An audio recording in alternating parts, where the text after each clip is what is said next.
তোদের আমি যতগুলো অঙ্ক বলেছিলাম বা পাঠিয়েছিলাম তার মধ্যে 2023 সালের অঙ্কটা আমি বলেছিলাম যে এটা আমি করাবার চেষ্টা করব, সময় পাচ্ছিলাম না, সেই জন্য করাতে পারিনি। তো এবারে করবার চেষ্টা করি। অঙ্কটায় দেখ বলেছে, from the following particulars calculate the net cash flow from operating activities of Binoy limited. তাহলে লিখবো statement of operating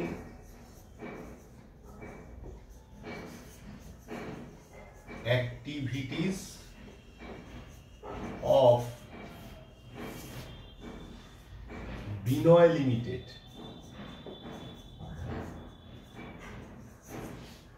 একটু অপেক্ষা কর, পেনের কালিটা ঠিক মতন পড়ছে না।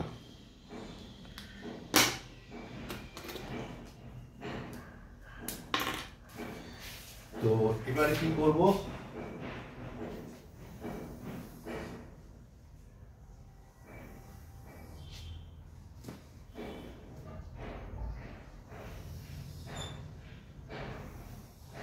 Particulars, detail rupees, amount rupees. প্রথমে কি রয়েছে, operating profit after depreciation and amortisation.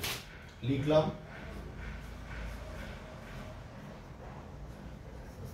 Operating profit after depreciation, আমি একটু সংক্ষেপে লিখলাম আফটার ডেপ্রিসিয়েশন অ্যান্ড অ্যামোর্টাইজেশন। কত টাকা আছে? টাকা আছে 1,50,000 টাকা, বাইরের ঘরে লিখলাম। এবারে আমরা কি করি, add adjustment for non cash and non operating item.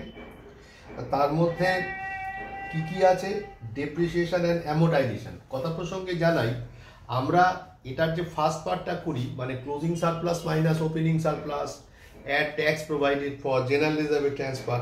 এখানে না দেখ, একটা ট্যাক্স প্রোভাইডেড রয়েছে 11,000 টাকা, এটা না আমরা এখানেই করে দেবো, বুঝতে পারলি তো? তার কারণটা হচ্ছে কি, যে এইটা যেহেতু ওখানে ক্লোজিং সারপ্লাস ওপেনিং সারপ্লাস কিছুই নেই, সেই জন্যে এইটাকে ছোট অঙ্ক হিসাবে ভাবনা চিন্তা করে আমরা এখানেই এটাকে করে দেবো। আগামী দিনেও কোনো অঙ্ক থাকলে এইভাবেই করতে পারি। তাহলে লিখলাম অ্যাড অ্যাডজাস্টমেন্ট ফর, আমি আর লিখলাম না, হ্যাঁ, add adjustment for non cash and non operating item বলে লিখলাম। ট্যাক্স প্রোভাইডেড কত টাকা? ট্যাক্স প্রোভাইডেড হচ্ছে 11,000 টাকা, লিখে ফেললাম। তারপরে কি আছে, ডেপ্রিসিয়েশন অ্যান্ড অ্যামোর্টাইজেশন আছে। ডেপ্রিসিয়েশন অ্যান্ড অ্যামোর্টাইজেশন রয়েছে কত টাকা? হচ্ছে গিয়ে 25,000 টাকা। আর দেখি কিছু আর পাই কিনা, আর কিছু নেই। তো হওয়ার পর 11 আর 25 মানে হচ্ছে 36,000। তাহলে 1,50,000 আর 36,000 যোগ করলে কত হয়? 1,86,000। এটা সোজাসুজি কি লিখবো, operating profit before working capital changes. এটা সোজাসুজি লিখবো operating profit before working capital changes, 1,86,000 হলো। এবারে দেখ বলেছে কি, ইনক্রিজ ইন ক্রেডিটার্স, পরিষ্কার বলেই দিয়েছে। তাহলে অ্যাড,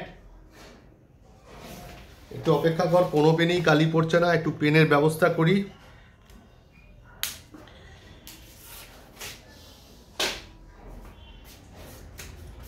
কি লিখবো, অ্যাড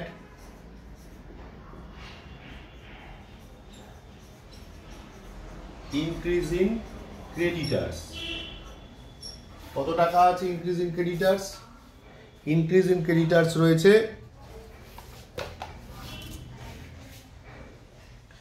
8,000 টাকা, লিখলাম ইনক্রিজ ইন ক্রেডিটার্স 8,000 টাকা। তাহলে কত হলো? 1,94,000 টাকা হলো। তারপরে দেখ ডিক্রিজিং স্টক আছে। তাহলে ডিক্রিজিং স্টক, এটাও আমাকে কি করতে হবে, যোগ করতে হবে। তাহলে অ্যাড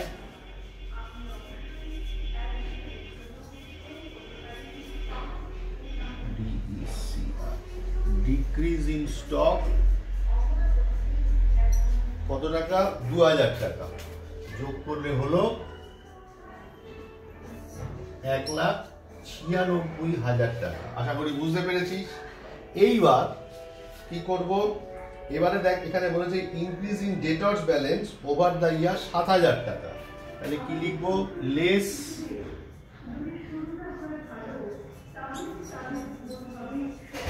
ইনক্রিজ ইন ডেটর্স কত টাকা রয়েছে? ইনক্রিজ ইন ডেটর্স 7,000 টাকা। 1,96,000 থেকে 7 বাদ দিলে কত হয়? 9 আর 7 16, 1,89,000 হলো। এটা হচ্ছে কি? নেট ক্যাশ ইনফ্লো ফ্রম যেন কি বলে,